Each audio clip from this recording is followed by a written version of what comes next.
Thank you guys all for coming. Physicians for Informed Consent. We are at the forefront of this issue. We're going to be talking about medical exemptions today. So I've been an attorney for 15 years over, and this is my practice area. This is what I do, helping doctors, helping parents navigate the medical exemption law. I've probably seen more medical exemptions than any lawyer in the nation in the last 4 years. So we're going to be talking about best practices. What is a medical exemption? Medical exemption is required by law for a student to enter school. And we call it a medical legal document because it is medical, drafted by a physician or a healthcare provider. And it is also legal because it's required by the law, and the requirements for the medical exemption are set forth in the law. You probably know what a medical exemption is, but what is it not? Medical exemption is not by itself a contraindication to vaccination. What I've highlighted there at the bottom is, if you can read that, a medical exemption is the doctor's opinion. It is the doctor's perspective, their professional perspective on whether vaccination is considered safe in California. If a medical exemption is going to be a contraindication, it has to specify on the document that it is a contraindication. So a medical exemption does not prohibit vaccination. It is a document given to the parent, to the school, that is the physician's opinion. If a patient is free to go to another doctor and get another opinion. So different states have different standards. In some states, there will be a contraindication standard. In California, for example, the standard was changed. It used to be contraindication before 2015, but then the legislature took out the word contraindicated and used they used the phrase, vaccination is not considered safe. And so and also in California, only a physician, a MD or DO, can write a medical exemption. But in other states, they are more respectful and allow other healthcare professionals to draft medical exemptions, as you can see with some of these examples. Here's an example from West Virginia. And in West Virginia, not only is there a contraindication standard, but it's also required that the physician submit the medical exemption document to the public health department, which then reviews it and scrutinizes it. And there's some case law in New York, for example, and in Wyoming. We have a Wyoming lawyer here, by the way, which discusses what that review looks like, how much discretion the public health department has to review these medical exemptions and weigh in on the doctor's discretion. Now, the public health department obviously doesn't have access to the medical record, so that poses patient privacy issues, which is there's some excellent case law out of Wyoming which specifies that unless the statute requires the public health department to review the medical exemption, then it's in the physician's discretion, and the public health department may not review it. So that may inform your perspective of any future legislation that may be proposed in California to take away that physician discretion and intrude upon patient privacy.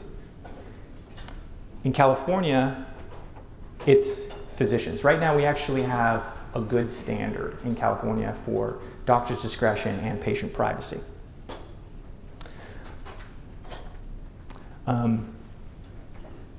Your patients may have questions about the privacy of their vaccination records. In your folders that you all have today, we have a full paper on best practices for physicians writing a medical exemption to vaccination. I'm going to invite Dr. Bark up in a moment, and she will be going over the science behind medical exemptions, and you'll find the references in there refer to this document. I've also included in your folder some privacy documents as well that I'd like to cover. So medical exemptions, they are medical legal documents, are protected by multiple laws. In California, they are, well, first is a federal law called FERPA, And FERPA is it protects student records from being accessed by third parties. Of course, one third party would be the public health department. Another third party would be someone who's just not authorized to access maybe a relative who's not associated with the patient, or the medical board is another example. And these laws that protect medical exemptions, they provide an exception only in an emergency, only if there's an active outbreak or if there's a court order. It's very particular. So the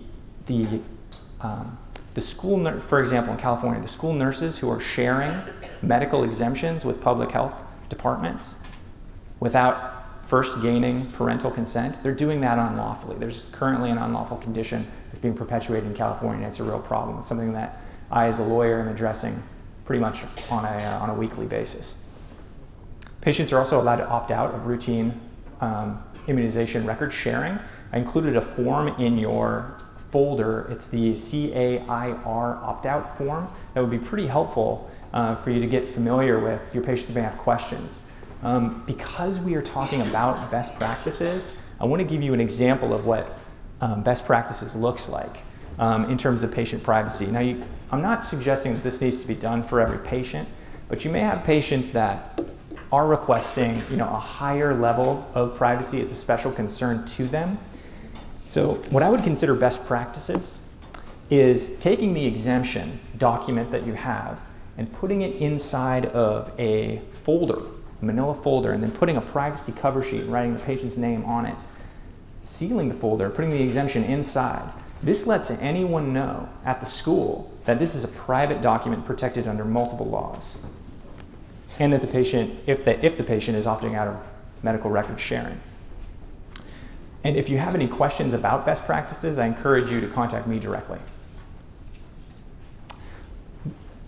This is my last slide before I bring up Dr. Bark. And I want to draw your attention to, this is the CAM statute in California. This specifies that a doctor may not be subject to discipline solely on the basis of providing alternative or complementary care. And as long as the doctor follows these 5 steps, this is what is required to establish the defense. And the first, as you can see, is providing informed consent. I also included this document in your folder, which has a little bit more detail, including the actual statute, so that you can familiarize yourself with it. Okay. We're going to be doing an exercise today, and I'm going to talk to you a little bit about that after I invite up Dr. Bark to speak. Okay. So Dr. Bark comes to us from Illinois, the land of Lincoln, and her clinic is based in,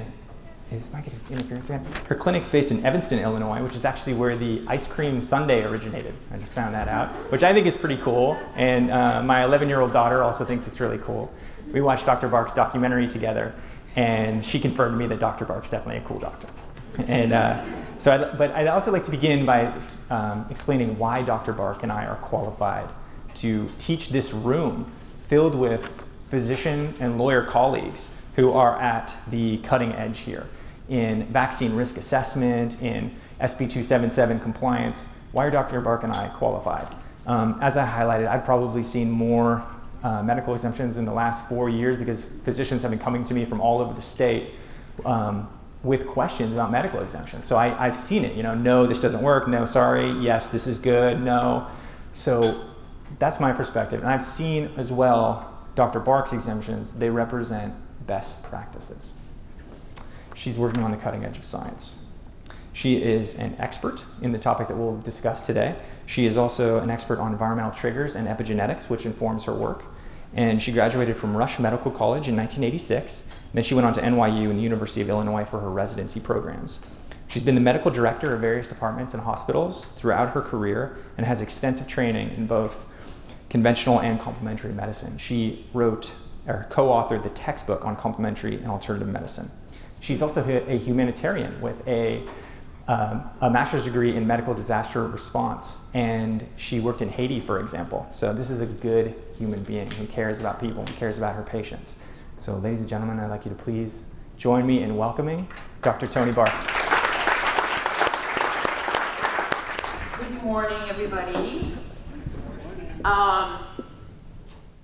So for those of you who've heard me speak, this isn't going to be like one of my normal lectures. This is very straightforward. There's a lot of information. It's cut and dry material, so I'm sorry ahead of time if it's not as exciting as you were hoping for.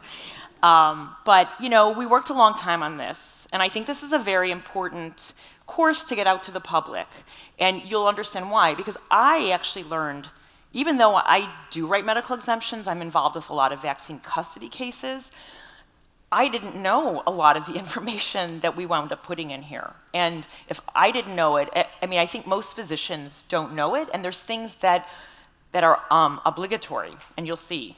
So best practices for recommending a medical exemption to vaccination, and of course, this is gonna vary from state to state. So these are the learning objectives.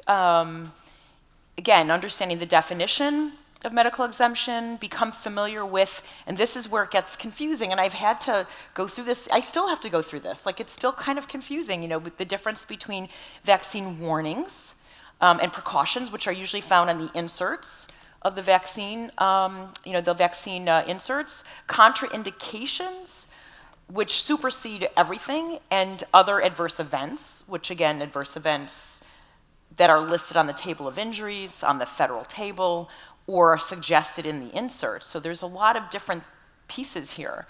Recognize current medical problems, personal histories, family histories, and other circumstances, of course, that could increase the risk of an adverse event. And I think that this is an emerging science, and it's not very clear, there's not a lot of published data on this. And consider the administrative procedures, which is a very important piece, especially for California and the milieu right now. And the best practices involved. So the first objective is understand the definition and how exemptions differ state by state. And as you all know, they do differ state by state. And I actually wrote specifically for school or employment because people are writing medical exemptions for employment as well. This isn't just affecting students. It is, for the most part, affecting students now, but I believe that this is going to become a much bigger issue for adults in terms of employment. And each state is very different because, some states specifically state the exemptions have to follow CDC guidelines to exemptions, and we'll talk about that because that's very limiting.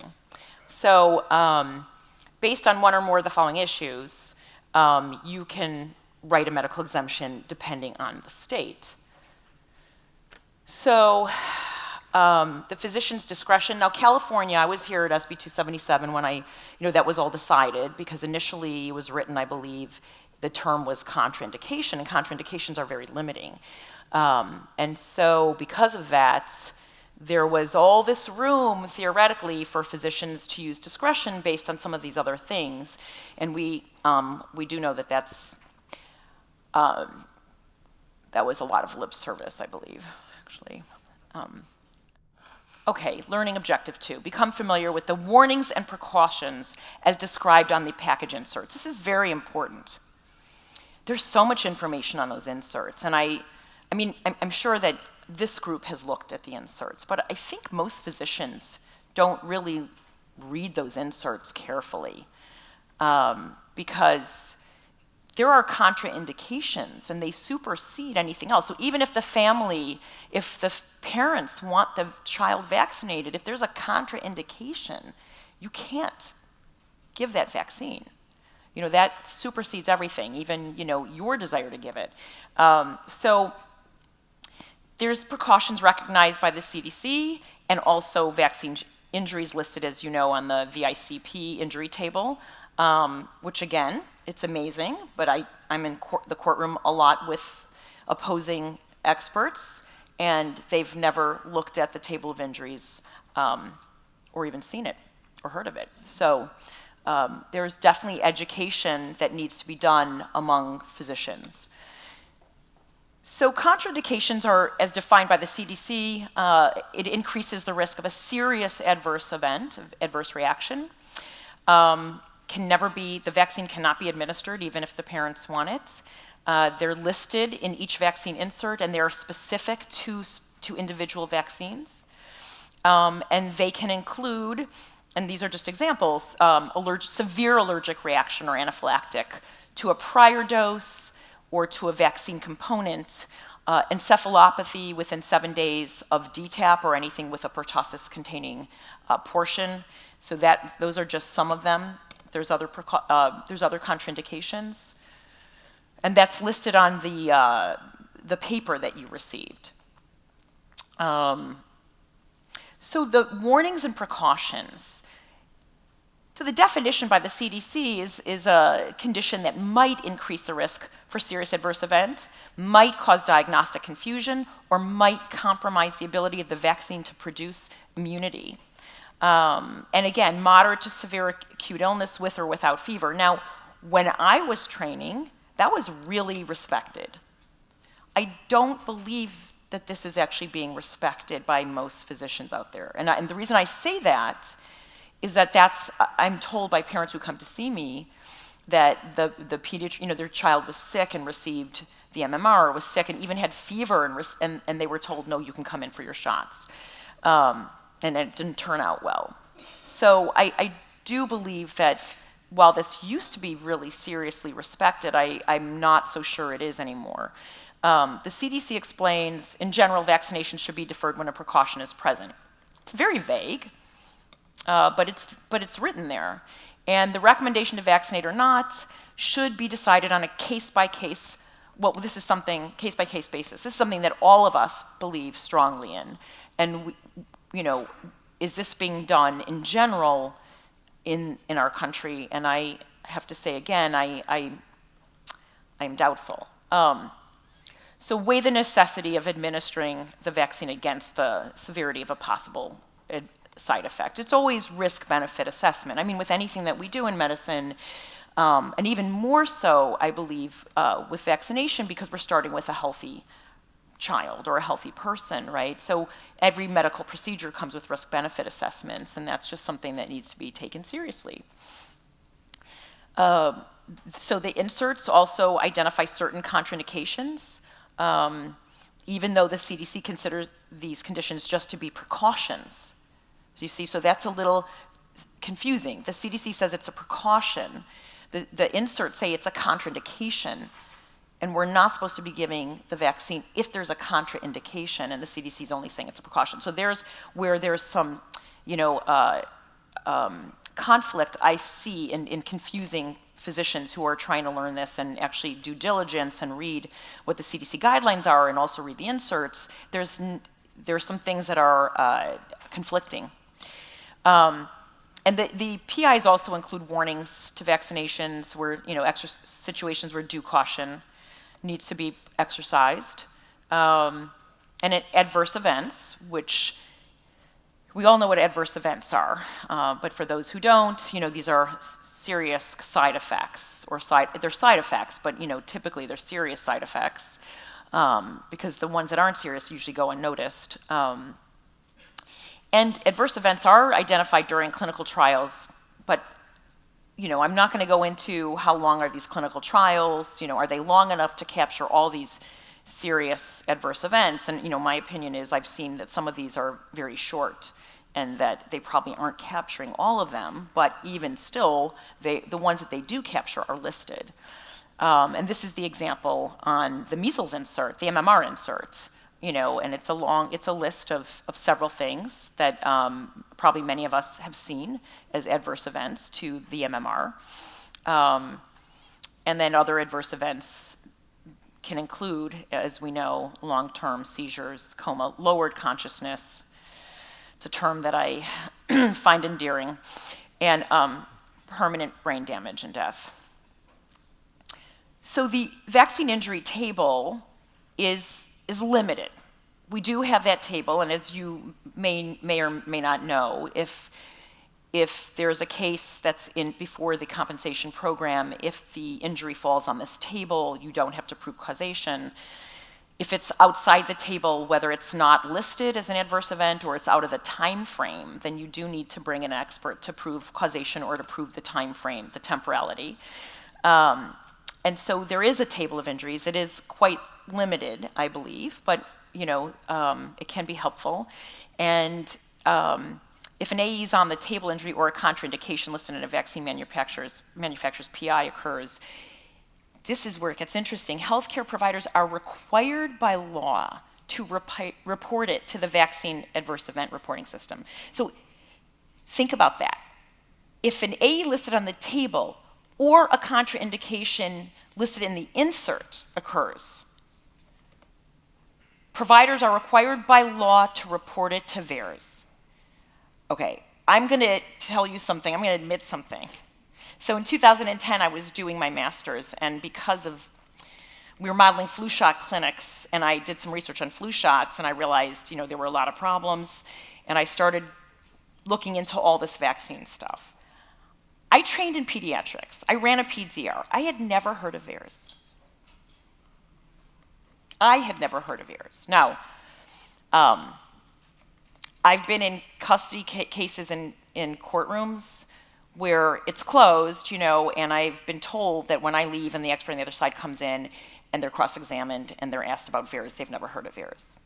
So I'm pretty sure that this isn't happening. It's just my suspicion that this is a requirement by law to, most people haven't even looked at the contraindications, let alone hear about VAERS. This is just, I finished med school in '86 and started a pediatric residency in '86 when this congressional act happened. And all these rules were changing and all this was going on, and I never was briefed on this.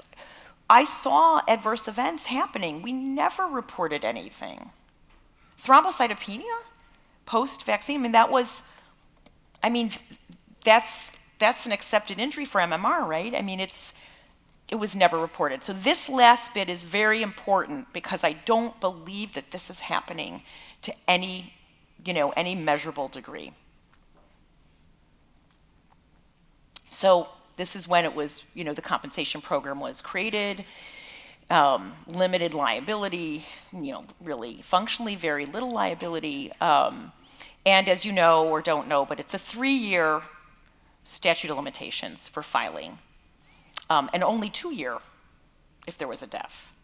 So this is just what the rules are, and that's just how it's been for, since VAERS was created. Since the compensation program was created. And here's your access to VAERS. So again, just driving this home, that this is a requirement by law, and most doctors that I run into, present company accepted probably, don't know that, and I think they need to know that. So, objective 3, recognize current medical problems, personal histories, family histories, and other circumstances that could increase the risk. So, it's very important to know what you're looking for. One is there something acutely going on? And again, how I had been trained actually to, if there's something acutely going on, or babies were preemies, or child had a fever or an illness, we didn't vaccinate. And again, I don't think that that's being driven home anymore in residency training programs. But this is what's recommended to look at in terms of, if there's a moderate or acute illness, progressive neurological disorder. This is a precaution of anything with a pertussis antigen. Again, cerebral injury or seizure disorder, that's a contraindication for the MMR.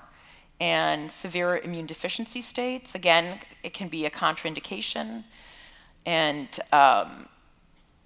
some other, there's warnings. Again, so then we get to warnings, not contraindication, but warnings, which is something that in most states you can use. But again, we've got table injury, adverse events, listed as possible warnings and to take precaution, and then there's contraindication. So I just want to drive that home, that there's different levels of things that would prompt you for writing a medical exemption or for not vaccinating. So these are the things that we look at typically when taking a medical history for, deciding if our patient, if we can write a medical exemption. Is there a medical basis for exemption? And some of these are the obvious things, a previous allergic reaction to ingredients to the vaccine. But, and intussusception would be specifically for rotavirus vaccine. Seizure disorder, even if it's resolved, and again, that's a warning, so there's precautions, there's warnings, and most of these, these are precautions and warnings, but not contraindications. But these are things that would help you decide, and these are things that you would want to note down in your charting. Family medical history is really important, and a lot of times, as you know, these parents come and the children or the child in question has not even received a vaccine yet, so we're not going to have a history of reaction, but there's family history of reactions to vaccines and close family members, or progressive neurological deterioration in a sibling, possibly related to vaccination. And so you really need to take the family medical history, especially the close first degree. And if it's, for me personally, I also look at if it's multiple second degree relatives. And then these are the categories of acute and chronic illnesses that physicians can encounter. So it's important to note that we don't have a lot of medical research showing these things conclusively increase the risk of severe adverse event reaction. But, so they're not yet considered contraindication, but there is an indicated relationship. And so, they can be taken into account when evaluating your patient for exemption. So autoimmune disorders. These are just a sampling of some of the autoimmune disorders that have come up that we've seen associated. And again, it's not a definitive association. It's things that have been listed that we've seen, and there's a lot. We'll show you, and I think you have this in your packet as well, right? They have these slides. Yes. Yeah. So you'll see all the references. We have references for everything, but autoimmune is one of the ones that many people think of. And then, of course, asthma, allergy, and atopic disorder. And these are the references. And these are really good references, by the way. So I do recommend that you read through the studies, or at least look at the abstracts of the studies that we list. Neurological disorders. Guillain-Barré is one. Seizures and Guillain-Barré, I think, is one that we really, most people are aware of. But there's other demyelinating inflammatory disorders, and Alzheimer's disease. It's very interesting. Alzheimer's has been associated with aluminum accumulation in the brain. It's an association. There's other things that are associated with Alzheimer's. But if that's true, then theoretically this is an issue, because we know that non-live viral vaccines are adjuvanted mostly with aluminum, most of them, and so and these are nano-aluminum. So there's evidence of aluminum in the brain. And we are seeing an association with aluminum in the brain of Alzheimer's disease, so that's why this is listed, and there's the references for that. Mitochondrial dysfunction, we know the Hannah Poling case was decided based on a possible pre-existing mitochondrial disorder, but oxidative damage in the mitochondria can cause mitochondrial dysfunction. And theoretically, again, aluminum with a +3 charge can be oxidizing. So any chronic inflammatory reaction that's ongoing can lead to oxidative damage at the mitochondria and at the endoplasmic reticulum. I'm not going to go into detail about it, but there is something called the protein unfolding response that we can see that can create problems for the cell as well, that can be in response to heavy metals and things with oxidizing charges. Inflammatory bowel disorders, and again, these are the references, and we are seeing an increase in those 3 syndromes in this country. Developmental or learning disorders.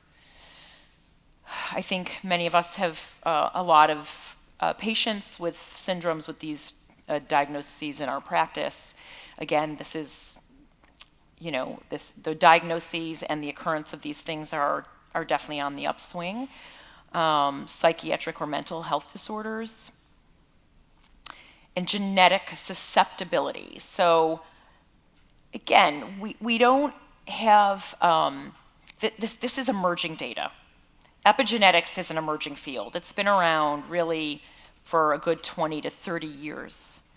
And the Institute of Medicine, some of their reports had recommended that we start looking at these epigenetic risk factors. I know Gregory Poland at Mayo Clinic has spoken about and has looked about some of the epigenetic risk factors and the differences in how children respond to different components in the vaccine. And I think a good example would be the Somalis and how they respond to the mumps portion of the MMR. Bless you. So again, as part of the compensation program, potential vaccine recipients who may be at significantly higher risk to vaccines were to be identified, and we're lagging behind. There are some studies. How many of you are familiar with Yehuda Schoenfeld's book? And there's some very interesting research listed in that book on animal models to recreate autoimmune diseases. And the animal models are created, the autoimmune diseases are created by using animal models with specific Snip variants, so single nucleotide polymorphic variants, with known Snip variants. And they use adjuvants, so either the aluminum adjuvant or Friends or the squalene adjuvants to create these autoimmune diseases to study. And those are published studies. This is not something made up. I mean, this is what's being used. So we know that in certain populations, you don't need very much, given the certain SNP variants, to create autoimmunity using adjuvants.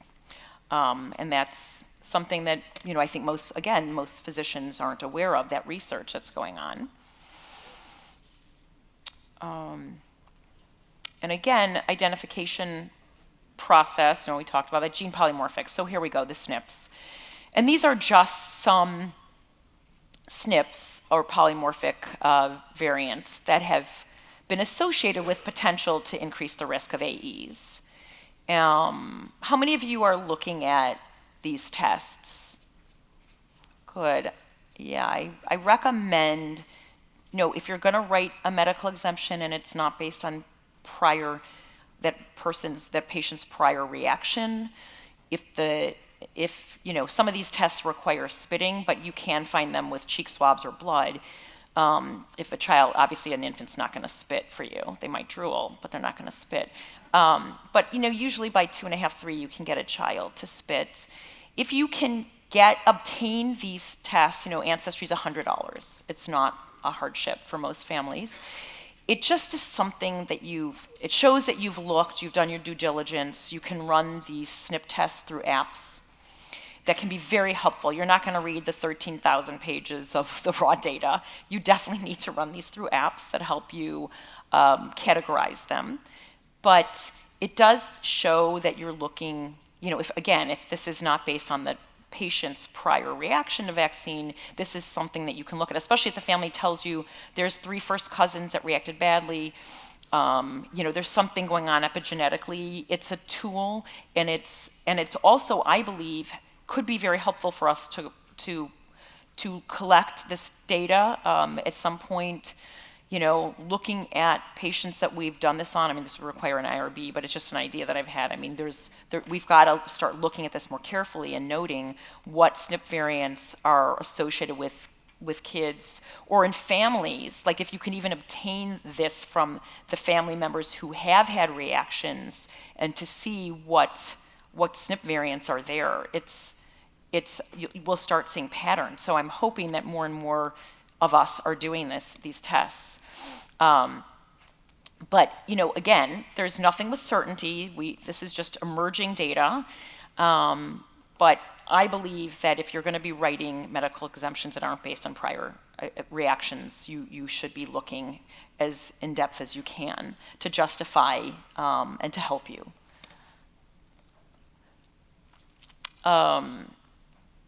So again, the MTHFR is the known one that everyone thinks about. A lot of patients come in and talk about the MTHFR. Well, they use a different, they say something else usually. And then they're like, oh, have you heard about that gene? And it's like, yeah, okay, let's, I think we have that. So, so again, it's just we're looking for strong biological plausibility. And that's really, we need to be looking because, as you know, if we don't look, we won't find. And I think that's the most important thing here. But interleukin 4, this is a genetic polymorphism related to inappropriate regulation of IL-4 expression and or activity of interleukin 4 cytokine. So again, early on, that's just chronic inflammation. This could be associated with altered brain function. And chronic inflammation in general. The HLA genes, as you know, can be associated with increased risk for autoimmunity. So there's a whole list there. And when you get these printouts, typically you'll find, they'll pull all the HLAs together. The reports will come back stating, that this is associated with, and a good example would be HLA-B27, right? So this would be associated with an increased risk of autoimmunity. So this is basically with the HLA risk. We just have to be very aware that there are certain HLA subclasses that are associated with increased risk and can result in chronic immune activation through this cytotoxic T cell activation, the vaccine self-peptide presentation to immune cells. So there's just lack. So again, nuanced. So the lack of HLA-DRB113 is associated with being a vaccine non-responder, and the presence of DRB17 is associated with being, I believe, an over-responder. Can we lift that? No, 7's also a non-responder. Oh, it's also a non-responder? The presence of 7 and the lack of 13 make you a double. Oh, got it. Okay, that's great. Thank you for clarifying that. So here, let's go back. So the lack of DRB113 is associated with being a vaccine non-responder, and the presence of DRB17 is associated with being a non-responder. So if you have both, they're both associated with being non-responders, but it's conceivable you'd have both of those Snips. Oh, here, let's go back. Thank you. So both of these. So, and I've actually I recently had somebody that we did this on, and they were missing. They actually had some enzymatic pathways just completely missing, and they were related to detoxification pathways. So a non-responder, of course, it's risk versus benefit, because if you're not going to be a responder, what's the benefit? You're just getting all risk. And there's also, in addition, I didn't mention, but there's also people with agammaglobulinemia who also aren't going to get the antibody titers. So because with vaccination we're looking at titers, we all know there's other things involved in immunity, but specifically because patients historically with agammaglobulinemia would get childhood infections and then they would have long-term immunity. So we know there's other things other than these titers, but because we use titers as the surrogate endpoint, if they're not going to produce antibody titers, again, it's all risk and no benefit. So these are variants that are related to seizure activity following MMR. And you know what? I think SCN2A, I didn't put it up there because I just got a case with a 2A, and it wasn't post-MMR, it was post-DTAP. But 2A is there. Okay, so we did put it. All right, I added it later. I forgot that I added it. But so SCN1A and 2A are associated with increased seizure activity, and they're this is a common SNP variant that I'm seeing. I don't know, for those of you who are doing these tests, if you're seeing more and more of them, but I am. So again, the risk of developing seizures from MMR 5 times greater than the risk of developing febrile seizures from measles itself. And so if you've got somebody with an increased risk already, you have to really question, is the risk of the vaccine really worth the potential benefit? And again, here's just the 5,700 MMR-induced febrile seizures. And we know that many are probably not reported, but a portion of them have permanent sequela. 5% result in epilepsy. And the epilepsy rate in the US right now is 1 in 20 in their lifetime. So 1 in 20 people in our country right now are either diagnosed or to be diagnosed with epilepsy sometime in their lifetime. I've been trying to get the number from 30, 40 years ago, and I haven't been able to find that, but I don't think it was 1 in 20. So consider the administrative procedures and best practices. Suggested policies. This is, again, suggested policy. Kind of obvious adverse event to 1 or more vaccines should factor into the recommendation. Due to common ingredients and excipients. And excipients are the other ingredients, the non-antigen or non-adjuvant ingredient list, which there are many. And if you aren't familiar with them, you should familiarize yourself with them. So there's no data establishing at an age which a child might outgrow their adverse event or risk to adverse event. So, are you justified in providing a lifelong exemption? I think this is going to be changing and emerging. We'll have new data, and this is going to change down the road. So extending an exemption beyond the patient's age may or may not be within the scope of your practice. But definitely, depending on what's going on, if it was a severe adverse event that then became a contraindication, of course, then a contraindication would supersede anything and become a lifelong exemption. So what we do recommend is that there's adequate time and that the appointment was, really you had adequate time to make this evaluation. If they're in person and it's not telemedicine, you do want to, do a physical exam. And if you can encourage a patient who's calling, they're calling for specifically, can I come in for a medical, exemption evaluation? We always want to recommend that it's best if they go to their primary physician to do this. But as many of you know, that sometimes that's just not going to happen. So you want to get enough time, you want pre-appointment information like questionnaires. It just makes it easy to have this documented. You want as much documented as you can.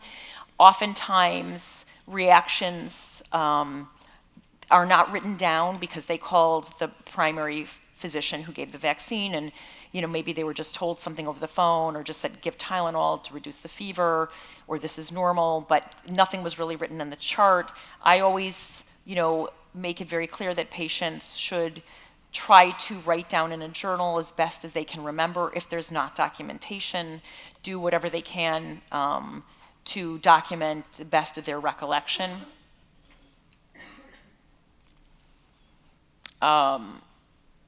This is where it gets tricky because, so I do a lot of these cases as an expert witness, and I'm just going to tell you that I am an expert witness. I don't act as the treating physician writing the medical exemption.